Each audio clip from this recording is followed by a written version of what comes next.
Okay, I don't think this will get posted as a rant and random thoughts video because I want to stick to a particular location, particular subject. And it has to do with the rioting up in Wisconsin and also over in Minnesota. I will go over a little bit on the bail thing a little bit later. Now, everyone should already know now what happened up in Kenosha, Wisconsin earlier in the week. You had a person who was shot in the back by the police while he was bent over in his vehicle, and inside his vehicle he had his 3 kids. Now, I've been reading some articles, watching some videos, trying to find out a little bit of what's going on. My understanding is Blake, the one that was shot in the back, he was over at his ex-girlfriend's house, and I don't know if this is the same girlfriend that had brought up charges on him for rape and theft, or a different girlfriend, but this girlfriend contacted the police saying that her boyfriend or ex-boyfriend was there.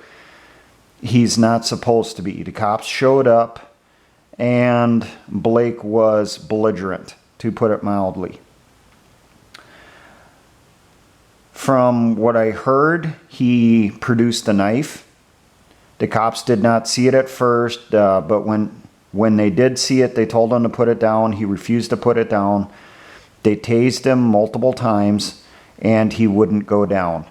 That to me tells me he was more than likely on drugs at that point. If he's able to get hit by a taser and just slough it off, especially multiple taser hits, he was on something. He he told the cops that he had a gun and he was going to start shooting people. He went over to his vehicle, and apparently they tased him again when he was going to his vehicle. When he reached inside his vehicle, he was fumbling around with stuff in there. Now, the media says that he was just trying to comfort his children, take care of his children. I don't know. This individual told the police he had a gun, he was going to shoot them. So he already had a deadly weapon, was threatening to use it against them. He had already gotten into a fight with the cops, put one of them in a headlock. He's telling them he has a gun, he's going to start killing people. He's reaching into his vehicle, he's fumbling around. You have to assume that since he's already done these other violent actions, that it's very likely he is reaching for a firearm to shoot people. So, one of the officers shot him in the back. 7 times, yes, that's a little excessive, but I wasn't there. I can't assess the situation. But you have to take into account he was tased multiple times. It did not go down, so that probably is a good indication he was on drugs. And if he's that hopped up on drugs that he can get hit by a taser multiple times and not go down, then it's going to take more than 1 or 2 shots from a 9mm or a 40 cal to put him down. 7, little excessive, but you know, if you fire 1, you might as well fire 10. That's, I guess, a saying over in the law enforcement community, because regardless of if you fire 1 or 10, you're going to be put on administrative leave while pending an investigation. The first stories I heard didn't mention anything about the kids, but the kids have been getting tossed in there for about the last 24, 48 hours to try to build up more sympathy for this guy. Now, this individual, Blake, was wanted on a warrant, at least one that I've heard of, for rape and breaking and entering and theft on the one ex-girlfriend.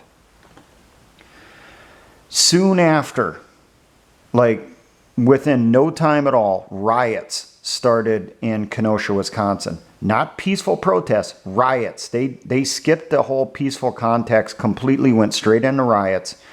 And from what I'm hearing, basically as soon as the riots started, that's when Antifa and BLM was on site, and they were shooting at cops, shooting at anyone who was not with their group. Which brings us up into the next little area. Kyle Rittenhouse, I think is his name. Rittenhouse lived across the border in Illinois. He lived within 30 miles of Kenosha, Wisconsin. So he is well within commuting distance. He is essentially in his backyard. Okay, for those of you who are saying that, oh, he crossed straight lines, he traveled so far to get there. It was in his backyard. He's on one side of the border, Kenosha's on the other. He just went over there to help people out. Quite frankly, this guy had less distance to drive from his home to Kenosha, Wisconsin than I have to drive to my job every day. Now, word is Rittenhouse went over with a group of fellow libertarians as kind of a defense thing that they got together. Some say they're a militia, some say they were just libertarians going to protect businesses from the rioters. Now, my understanding, watching some of the videos, it looks like this group that Rittenhouse was with was being led by a black man. I do not know how many of them are military or veterans or anything like that, but the group was multiracial. It wasn't a group of white supremacists going to Kenosha to hunt down black people like the media says. Now, I think we're getting into the point here where here's the setup, okay? Rittenhouse, I believe, was targeted. How many of you have noticed and asked questions on this? They found Rittenhouse outside of business with these other people. Now, some protesters, peaceful protesters, came up and they were making threats and that stuff. These self-defense people stopped them and that stuff. You had the first person that Rittenhouse shot. He's on video coming up to them, telling them over and over and over again, shoot me, shoot me, shoot me. And I'm not going to tell you what else he said, but he was telling them over and over again, shoot me, shoot me, shoot me. And they wouldn't do it. They restrained themselves. Somewhere in this event, Rittenhouse was interviewed by a reporter. Now, I have my questions on this reporter. I suspect, okay, we already know that Antifa, when they do an operation, they bring in communications command and control vehicles, vans filled with communications equipment. I suspect that Rittenhouse was singled out, and either it was this reporter that was the scout, or a scout contacted this reporter or something. The reporter went in, started talking to the kid, and got the interview, asking him why he was there and all that stuff. And then after they found out how old he is and all that stuff, why he was there, that he stated he was there to provide medical support. The only reason he had his AR was for self-defense. And you would have no comprehension on a number of EMS, EMTs that have told me over the years when I've worked security, when I've been in the military, how many of them have told me they wanted to carry a weapon when they responded to calls, especially in inner city locations and riot situations. This kid showed up to provide medical support as needed and to protect businesses, and he brought a rifle with him for self-defense. And it shows on the video when he's being interviewed, him going over, someone's calling for medical support. He says, EMS, I'm right here, I'm on my way. He was targeted because of his age and that stuff, and his skin color. Now, what happens after this is kind of fuzzy. He was separated from the rest of the group. I've heard tales that he was part of a 4-man patrol at that point. They were checking the immediate area for whatever reason, and he got separated. Now, if that is a militia, that's a huge improve for their AAR. You guys should have had battle buddy teams. There should have been another person with them at all times. And when you're traveling in a group, you always make sure The person in front of you, the person behind you is in sight. If anyone gets separated, you stop your patrol immediately and you wait for them to catch up, or you go back and look for them. You're constantly checking to make sure everyone's with you. That's something that came down from the military after that garbage over the Jessica Lynch stuff over in Iraq, where you had a convoy that was separated. Well, then it came out in the military, hey, always watch to your front, watch to your rear, whether you're in patrol or on a convoy. If there's any separation, you stop immediately to find out what's going on, get that missing person. But Rittenhouse got separated. At that point, he got jumped. You had the one that was screaming to get shot. Now, this guy, it has come out, has one hell of a rap sheet, to include he was a sex offender, he was a pedophile, multiple convictions of indecent acts with minors.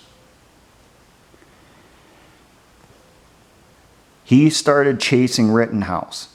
Now, there's conflicting reports on this. Some say he threw a brick at Rittenhouse, and other reports state that he was throwing a Molotov at Rittenhouse. Either way, he was using deadly force against Rittenhouse, so he was within his right for self-defense. At the same time that this was going on, Rittenhouse was running away. This guy was chasing him, trying to nail him with something, trying to throw something at him. Shots were being fired at Rittenhouse. Rittenhouse, went around the vehicles, was circling around. One way or another, the pedophile got shot, either by Rittenhouse or the person that was shooting at Rittenhouse. Pedophile goes down. Rittenhouse pulls out his cell phone. He tries contacting the police, calling for support, reporting a shooting. Either that he did it or someone else did it, who knows? That's still up in the air. It doesn't really matter. He tried contacting the police right away. That's where a lot of the footage cuts off, and the next time you see him, he's running down the street. So I think at that point, during that time, during that cutout, I think that's when more people showed up or were already there, and they started closing in on him. And they had the intent to kill him. He starts running away, running towards police lines. On the way, they finally catch up to him. They knock him down, kick him in the head. You have skateboard guy pulls out the skateboard, nails him once. And his reward for doing it is he gets shot in the chest and he bleeds out on the ground, dead. He's gone. That guy had multiple convictions on his record for domestic violence. Multiple convictions. He had a pretty long rap sheet. Now, the next guy that comes up that the media says is carrying a cell phone, you look at the video, people have done close-ups on this, they've done the screenshots, he's holding a Glock. I suspect he was probably the one that was shooting at Rittenhouse when Rittenhouse was getting chased by the pedophile. So you have the guy with the Glock come up. Rittenhouse is down on the ground. Skateboard guy had already hit him with the skateboard, was trying to take away his rifle. Rittenhouse popped him in the chest. Ended that threat. He sees another threat showing up. Someone's been shooting at him. He knows at this point shots have been getting fired at him. He sees someone coming up with a handgun. So what does he do? He shoots that guy. Then he gets up. The cops are closing in at this point down the street slowly. Rittenhouse disengages, heads over to the police. I suspect Rittenhouse was targeted. The scout was the reporter. Someone back at that command vehicle said, "This is it. This is the one we want." Rittenhouse was then stalked at that point. They sent in these 3 thugs and who knows how many others. I suspect they were probably paid for this task. Their job was to kill him. They didn't succeed. They ended up dying. But either way, it got Antifa and BLM the media that they wanted. So Now, the media, the mainstream media is trying to paint Rittenhouse as this big white supremacist and all that. Doesn't sound like it. You know, the guy supported the police. Hey, that's on him. There's a lot of people asking questions on why was he there. He's 17 years old. He's a minor. My question is, when did he graduate high school? I suspect he graduated high school this last spring. If that's the case, he's in that little limbo time period where he's still technically a minor, but he's graduated school. He's already out. He's an adult. He's just got those few months to his 18th birthday. And I seen one person ask a question, and someone asked me this at work when I was discussing it with them. Asked the question, was Rittenhouse in the National Guard or the reserves? You can join at 17. You can enlist at 17. This kid has medical training. He didn't get that in no high school. Did he get it at basic and AIT? Makes you wonder, you know, what's going on here? You know, is this, because he said he was EMS, not first aid, he was EMS. And you don't get classes on EMS in high school. You would if you're in the Guard. And you can join the Guard at 17. So is Rittenhouse a member of the Guard? Which would also give him credence for showing up as part of a group to defend businesses, wouldn't it? I've actually served with people on active duty overseas in the Middle East who were 17 years of age. They weren't old enough to smoke, but Uncle Sam considered them old enough to pull the trigger to put jihadis in the ground. So when I heard the age on this kid, it wasn't nothing to me, but there's people really playing up, oh, he's a minor, he shouldn't be there, he shouldn't have an evil assault rifle, and who fucking cares? I don't care if he borrowed that rifle from his buddy. He went up there to help people out, plain and simple. And he went up there to provide medical support.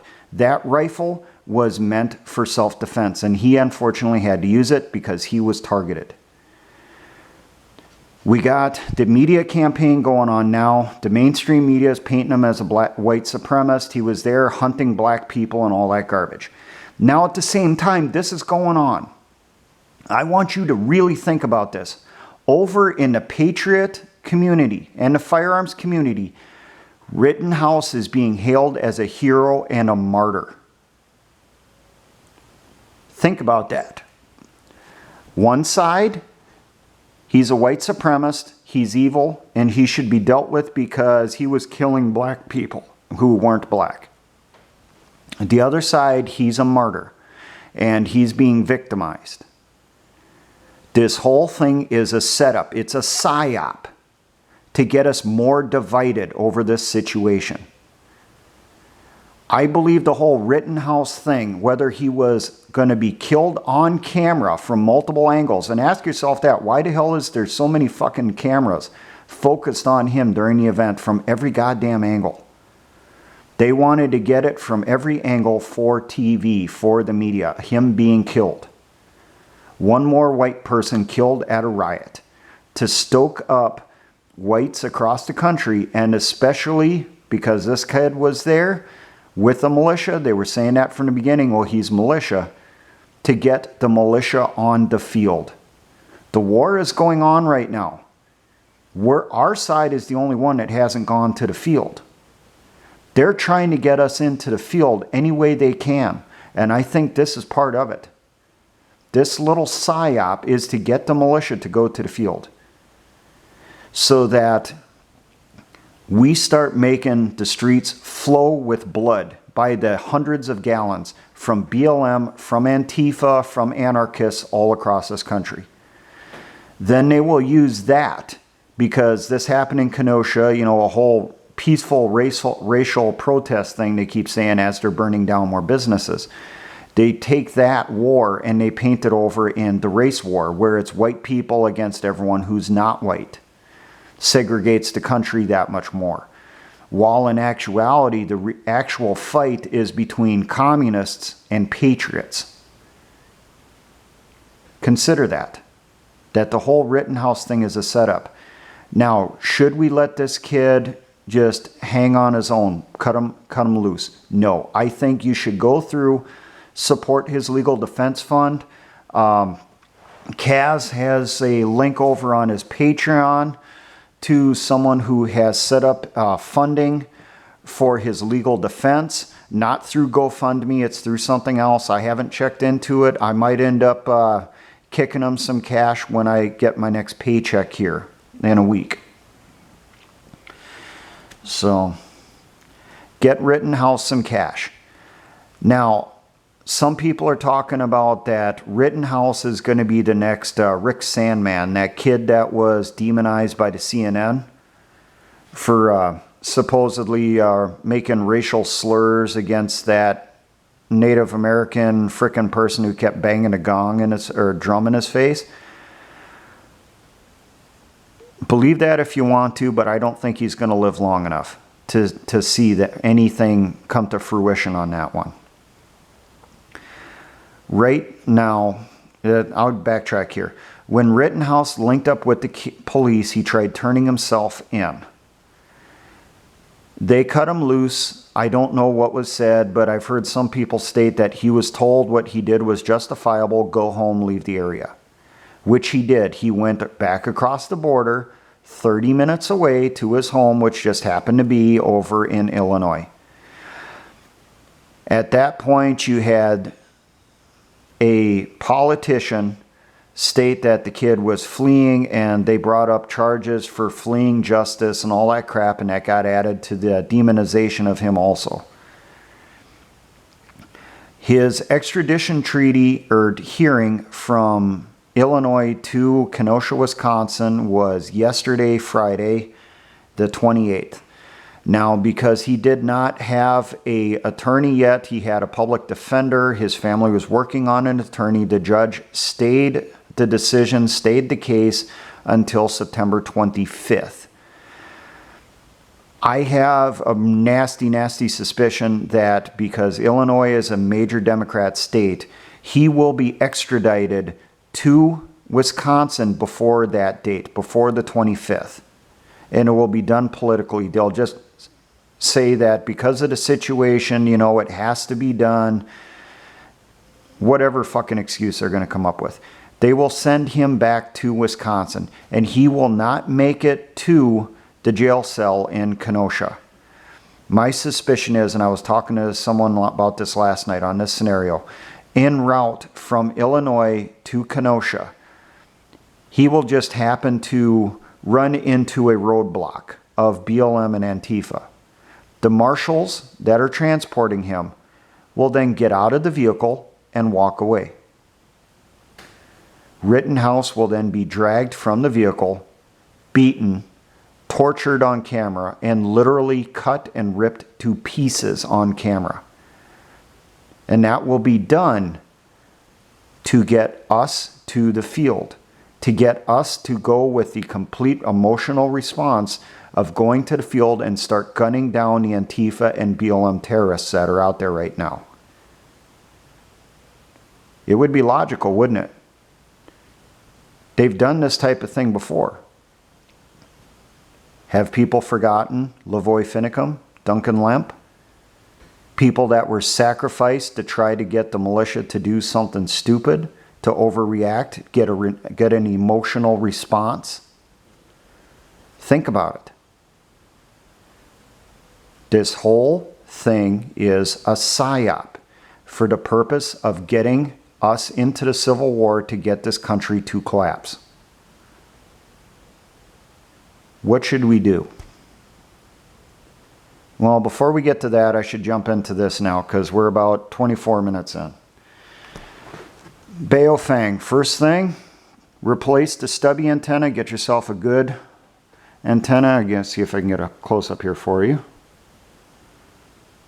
Hopefully you can get the numbers on this. It's a Nagoya NA701 whip antenna. Now, if you go with the rechargeable battery packs, make sure to get a couple of them. I take off the clip off the back so I can get it in my battery pouch.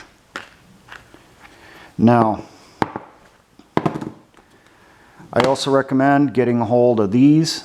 This uses regular AA batteries.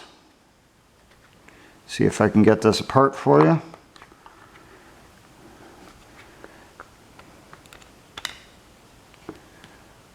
You have to have one dummy cell in here and then 5 AA's. This won't last as long as the rechargeable battery, but this is something you can use in the field a lot easier than this. They come in packs like this. You get like 4 of them in a set, so hey, get some people together, you know, and then get a set, pass them out. Maybe pass out a backup one for having with in case the person accidentally dumps all of these in the trash and he dumps the dummy cell in there by mistake. Something that we're doing is we're also getting headsets. This is a below helmet headset. Goes over your ear. This clips in this side of the radio. Different size prongs so you're not going to screw it up. And then run the cable for your headset towards your back around you so it's out of the way of your arms. Transmit button, put this on your gear somewhere on the front so that you can just reach quick, hit for transmit, release. Okay, there's the Baofeng demonstration explanation. That's kind of what we're going for in our unit now. We don't like using Baofengs. We'd rather use US made, but if we're going to communicate with other militias, we have to use basically the standard, which is the stupid Baofengs, the UV5s, UV5R and specifically. That seems to be the most common. Now, what do I think we should do on the Rittenhouse situation? I think we should support them. You know, get them money for the legal defense fund. If there's any way we can provide support along the route for him to get back to Kenosha, because I have a feeling it's going to be leaked right before the transport happens so that people can be in the correct locations on the route. So people, militias in Wisconsin and Illinois, keep watch on that. Make sure to have people along that route watching in case there's problems. And as soon as there's problems, you see them ganging the vehicle going in, they're going to start to, you know, they're going to try killing them.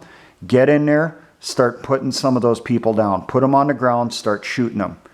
Save Rittenhouse, hold them there until the marshals happen to walk back later with cups of coffee and donuts in their hands. And then turn them back over to him and then give them additional support, additional escort all the way to the jail, to make sure he makes it there for his hearing. He makes it alive. Protect him as much as possible. Once he actually makes it to Kenosha, or whatever jail they put him in Wisconsin, militia in the area, make sure you have people posted by that courthouse helping out, helping those police, protecting that place. Because it wouldn't be that far beyond possibility, would it, that they do a mass assault on the place like they've been trying to do up in Portland to try to drag him out of that cell and kill him. Or they'll kill him in the cell and drag his body out and then mutilate it and burn it on camera. Once again, for the whole optics thing, get us riled up and do something stupid. Protect him. Support him. Donate to his legal defense fund. Help him out, keep him alive. The war is going to happen one way or another, and if they don't succeed with the stuff with Rittenhouse, they're going to pick someone else. There's going to be more people. Now, the riots in Minneapolis, I mentioned this. My understanding on those is the guy that is the whole reason for the riots happening. That guy was wanted on felony murder charges. He had multiple warrants out for his arrest. He was surrounded by the police because he was causing issues at some mall in Minneapolis. Once they had him cornered, He put the gun to his own head and blew out his brains. All this is on camera. The police chief up there in Minneapolis, or wherever he killed himself, posted the unedited footage within 90 minutes of it happening. And even with that footage being out there clearly showing the guy killed himself, and they mentioned he was wanted on felony murder charges, he had warrants for his arrest, they still started rioting. And they still are, the last I heard. I got word 2 days ago, I think it was, the National Guard has been given warning orders that they're going to be mobilized in the Twin Cities, which is what they call Minneapolis, St. Paul. They call it the Twin Cities, to try to quash the rioting. I'm hearing through contacts I have in Minnesota who are getting this directly from the National Guardsmen. They're fed up with the whole thing, and they're wanting to put rioters on the ground. They want to get cleared to go hot and start shooting rioters. So there's lots of flashpoints in this whole situation here.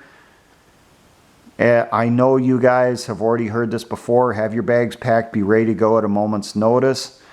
I don't know if this stuff is going to specifically set it off now or if it's going to be something down the road, but they're ratcheting stuff up. They're trying harder and harder and harder to get us to respond, to get us involved in the fighting. So keep your eyes open. You know, you're already on Minuteman status, maintain it. And everything that happens, I want you to look at both sides critically. What's being said in the mainstream media and what's being said in the alternative media and in the militia. Think it through. Detach yourself from it and see, is it part of a coordinated thing on both sides? Think about it. And think about what is the outcome that they seem to be pushing for. What do they want us to do? Because they consider us pawns on their chessboard as much as those stupid little BLMs and Antifas and the cops. We're just pawns in this big game. Think the stuff through. The war will happen. It's going to happen before the snow flies this year. You can count on that. I still don't believe the election's going to happen, period. And they're just going to keep ratcheting up this garbage like this, the riots and all that stuff, to get it to a point where they're going to say the country is falling apart, Trump has no control, and we need help from the outside. There's already reports, and has been for a couple months, that governors and mayors are asking, pleading with the UN to send in peacekeepers to stop the rioting. Think this stuff through. I'm going to consider doing some videos on foreign military equipment for identification and stuff. I've been toying with the idea. I might actually start tossing some of that together. I've done similar things over on Patreon, linking to other people's stuff. Well, I think I'm going to do the same format like I did with Humvee identification a few months ago. So if you like what I do, come over to Patreon, kick me a buck or two. You know, you can become a patron over there and you can message me on the backside. I try to respond to the messages as quick as I can when I have the time. You can also come over to my militia. Screen name over there is Security Guy 42, just like over here on YouTube and on BitChute. You can become members over there, find a militia in your area, join it. You can message me on there, and I try to respond as soon as I can. But my militia, usually I'm on there like once every 2-3 weeks. I'm very busy with work, with things at home, getting stuff ready, and also with the militia side. I am frickin' running all the time. Now, for all my Patriot brothers, all my engineer brothers in the Patriot militia communities, always remember, Essayons, let us try.